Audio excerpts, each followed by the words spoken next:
અરે હા પણ મારા ભાઈબંધના અંબાજીની બાધા જ હતો, એમ કહેતો હતો કે તું મારા જોડે આય. તો તમે એને શું કીધું એ તો કહો.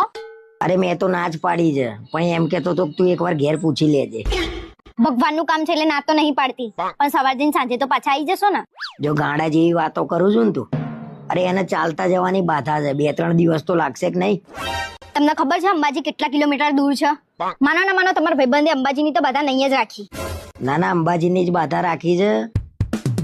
અમદાવાદથી અંબાજી કેટલું દૂર થાય? હજી એને ફોન કરીને પૂછી જો અંબાજીની બાધા રાખી છે કે અધર દેવીની. આ અધરદેવી ક્યાં આવ્યું પાછું?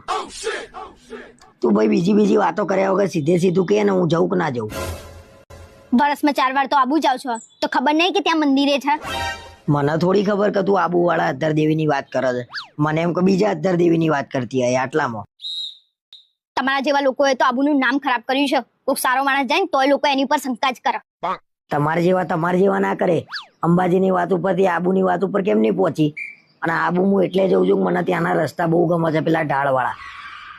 તમે ભાનમાં તો હતા નહીં, તો તમે દાળવાળા રસ્તા જોયા ક્યારે?